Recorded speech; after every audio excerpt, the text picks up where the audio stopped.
आजकाल भारतीय शेतीमध्ये एक नवीन शब्द खूप ऐकायला मिळतोय, भूमिरक्षक. पण हा फक्त एक नवीन शब्द आहे की यामागे शेतकऱ्यांसाठी खरंच काहीतरी आहे? चला, आज या मॉडेलचं विश्लेषण करूया आणि समजून घेऊया की हे नेमकं काय आहे. आता बघा, शेतकऱ्यांच्या मदतीसाठी योजना तर अनेक येतात आणि जातात.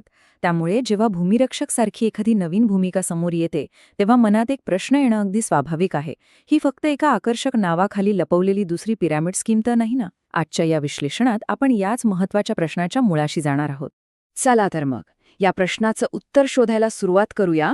पण त्याआधी हे समजून घेऊया की कागदावर तरी ही भूमिरक्षक भूमिका नक्की आहे तरी काय.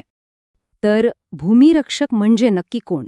सोप्या भाषेत सांगायचं तर हा गावातलाच कोणीतरी एक माणूस आहे जो शेतकऱ्यांसाठी एक मार्गदर्शक, एक दुवा म्हणून काम करतो. त्याचं मुख्य काम आहे शेतकऱ्यांना जमिनीच्या आरोग्याबद्दल माहिती देणं आणि त्यांना योग्य सेवांशी जोडून देणं. म्हणजे तो एक फॅसिलिटेटर आहे. आणि इथेच सगळ्यात मोठा गैरसमज दूर करणं खूप गरजेचं आहे. भूमिरक्षक हा शब्द ऐकल्यावर अनेकांना वाटतं की तो काहीतरी विकायला आलाय. पण सत्य याच्या अगदी उलट आहे. तो एक फॅसिलिटेटर आहे, विक्रेता नाही. हे बघा, हा फरक किती मोठा आहे.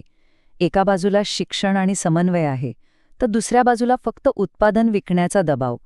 एका बाजूला गावांना सेवांशी जोडण्याचा प्रयत्न आहे, तर दुसऱ्या बाजूला फक्त वितरक म्हणून काम करणं.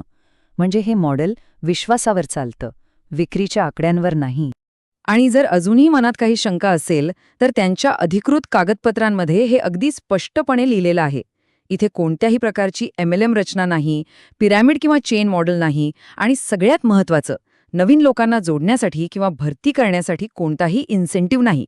हे नियमच या मॉडेलला एकदम पारदर्शक बनवतात. ठीक आहे, मग प्रश्न येतो की जर ते काही विकत नाहीत तर मग त्यांना पैसे मिळतात कसे? हा प्रश्न अगदी स्वाभाविक आहे. आणि याचं उत्तर दडलंय एफर्ट फी आणि कमिशन या दोन शब्दांच्या फरकात. उदाहरण म्हणून बघूया.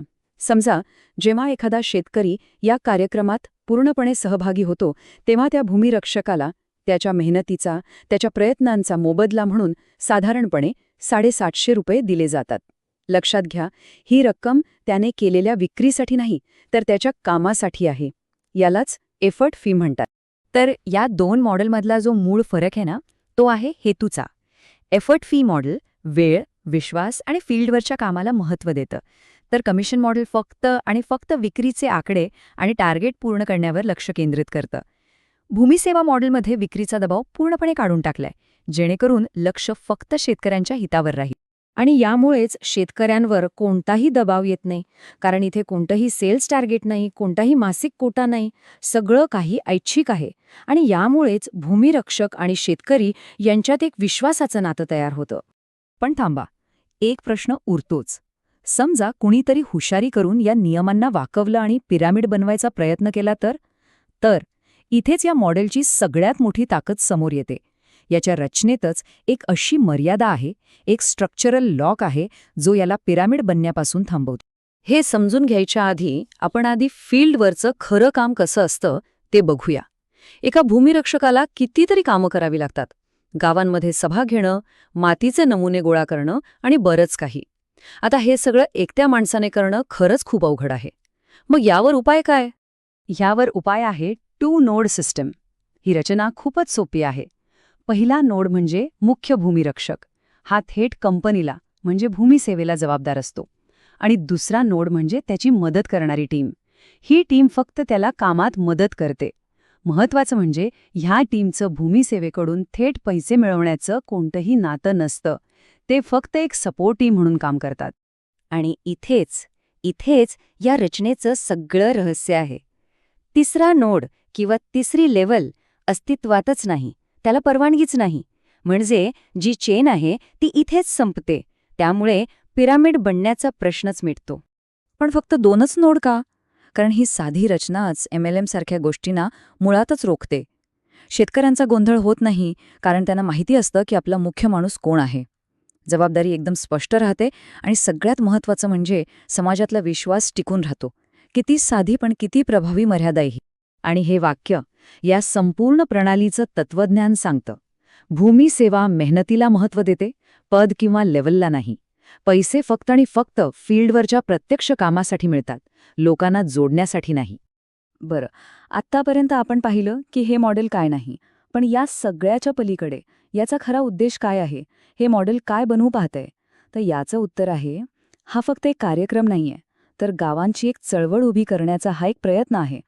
जरा विचार करा, जेव्हा एका गावात पुरेसे शेतकरी या चळवळीत सहभागी होतात, तेव्हा तिथेच एक स्थानिक भूमी सेवा केंद्र सुरू होतं. याचा अर्थ काय? याचा अर्थ असा की शेतकऱ्यांना लागणाऱ्या सगळ्या सेवा त्यांच्या दारात मिळतात. गावातच नवीन रोजगार तयार होतो आणि सगळ्यात महत्त्वाचं, शेतकरी एकटे न राहता त्यांची एक सामूहिक शक्ती तयार होते. आणि शेवटी हे समजून घेणं खूप महत्त्वाचं आहे की हे मॉडेल कोणासाठी आहे आणि कोणासाठी नाही. जर तुमचा जमिनीच्या आरोग्यावर विश्वास असेल, जर तुम्हाला शेतकऱ्यांच्या सन्मानासाठी काम करायचं असेल आणि एक नैतिक, दीर्घकालीन भागीदारी करायची असेल, तर हे तुमच्यासाठी आहे.